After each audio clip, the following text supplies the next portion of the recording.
నంద్యాల సమీపంలోని టిట్కో గృహాలలో మౌలిక వసతులు లేకపోవడంతో ప్రజలు ఇబ్బందులు ఎదుర్కొంటున్నారు.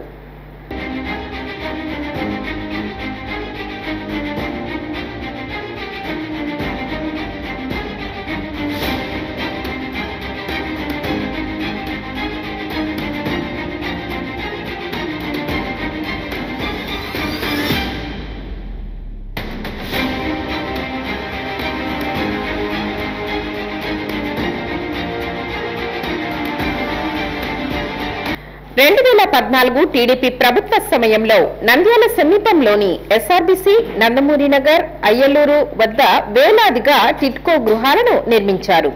దాదాపు 80% నిర్మాణం పూర్తి చేసి లబ్ధిదారులకు పంపిణీ చేయడానికి సిద్ధం చేశారు. కేవలం మౌలిక వసతులు మాత్రమే ఏర్పాటు చేయాల్సి ఉంది. కానీ 2019లో వైసీపీ ప్రభుత్వం అధికారంలోకి రావడంతో టిట్కో గృహాల నిర్మాణం, మౌలిక వసతులు ఏర్పాట్లు నిలిపివేశారు.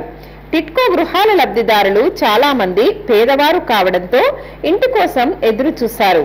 కానీ జగన్ ప్రభుత్వం టిట్కో గృహాలను విస్మరించింది.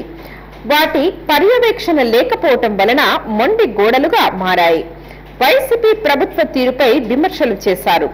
తరువాత 2024 సార్వత్రిక ఎన్నికలు సమీపిస్తున్న సమయంలో రాష్ట్ర వ్యాప్తంగా కొన్ని ప్రాంతాలలో అరాకొర సౌకర్యాలతో టిట్కో గృహాలకు వైసీపీ రంగులు అద్ది పంపిణీ చేశారు.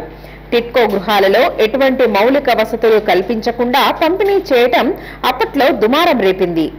ప్రస్తుతం కొన్ని గృహాలను లబ్ధిదారులకు పంపిణీ చేయడం జరిగింది. మౌలిక వసతులు లేకపోవడంతో అడవిలో నివాసం ఉంటున్నట్లుగా ఉందని లబ్ధిదారులు ఆగ్రహం వ్యక్తం చేస్తున్నారు. అన్ని ఫ్యామిలీ జరుగుతాయి, ఇంకా నీళ్ళు ఏం సరిపోతాయి మాకు, ఇట్లా ఏం సంగతి, ఇంకా వాళ్ళు పట్టించుకోవడం లే, నీళ్ళు రావడం లేదు, నీళ్ళు రావడం లేదు అంటే వాళ్ళే పట్టించుకున్నాం. ఇంకా సర్లే అది ఉన్న కాడికి వాడుకుందాము, ఇక్కడ బోర్ ఏంటి అంటే ఇక్కడ కానీ ఫీజు కానీ లేపేస్తున్నారు, ఫీజు కానీ తీసుకుపోయి పెట్టుకుంటున్నారు.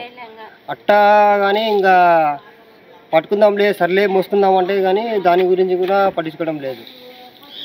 ఇది పట్టుకుంటా అంటే యాన్నో ఇల్లు ఉంది, యాన్నో మోటార్ ఉంది, అట్లా దగ్గర మోటార్ లేదు, ఇక్కడికి వచ్చి మోసుకోవాలా, ఎట్లా జరగాలా, ఇంకా సంసారాలు ఇంకా ఏం జరగాలా, ఇంకా అర్థం కావడం. టిట్కో గృహాల సముదాయంలో నీటి వసతి లేక దూర ప్రాంతానికి వెళ్లి ఇబ్బందులు ఎదుర్కొంటున్నారు. ట్యాంకీలో నీళ్ళు ఎట్లా తాగుతాం సార్? ఎన్ని రోజుల్లో ఏదో తాగనికి నందమూరి నగర్కి పోతే 20 రూపాయలు బిందె ఎవరితోనే తెప్పించుకున్నాం. మేము ఏమి ఇట్లా మీద పోవాలా? ఇటుకొచ్చే మేము తెచ్చుకుంటే 10 రూపాయలు, ఆడ ఎవరితోనే తెప్పించుకుంటే 20 రూపాయలు క్యాన్కి. తాగనీకి ఎట్లా, వాడుకోవడానికి ఇబ్బంది. అవి తాగమంటున్నారు, తాగనీకి ట్యాంకీలు అవి ఎన్ని రోజుల నీళ్ళు తాగాలన్నా మేము. పురుగులు పడింటాయి, అన్ని పడింటాయి, అవి తాగి రోగాలు వచ్చి సావమంటావా? షేరు అంటే చేరినాక ఇట్లా చేసి ఎట్లా అనుకున్నారు వీళ్ళు. అట్నే వస్తాయంటే సర్దుకొని పోతున్నాం. ఈ పొద్దుడు 18 రోజులు ఎవరు నీళ్లు లేవు. వీధి లైట్లు వెలగకపోవడంతో రాత్రి వేళల్లో బిక్కుబిక్కుమంటూ జీవనం గడుపుతున్నారు. కుక్కల బెడద పెరగడం, విషపురుగుల సంచారం వంటి వాటితో కష్టాలు అనుభవిస్తున్నారు.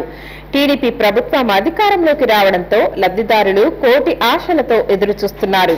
తమ కష్టాలు తీరే సమయం దగ్గరకు వచ్చిందని పలువురు పేర్కొంటున్నారు. ఆటలకు లాభం, వాళ్ళు పోసినందుకు 15, వాళ్ళు పోయినందుకు 15, 30 రూపాయలు ఎట్టి కొనుక్కోవాలా నీళ్ళు తాగనీకి నందున్నారంలో. ఆట వస్తుంది ఆయనకి ఇచ్చి బంగపోయి అట్లా ఇంకా బగ్గిన వాళ్ళు తెచ్చుకుంటారు. మేము అట్టలు ముసలిగా ఆ ఉప్పు నీళ్ళు ఆడ మోటార్ పట్టుకునేది, ఆ మోటార్ కూడా పీకపోయినారు పీసు. లైట్లు 5 లైట్లు లేవు, ఈ ఇంట్లో 5 లైట్లు, లోపల నడమ లైట్లు లేవు. నడమ ఉండాలి కదా మనకి, లైట్లు అవి లేవు.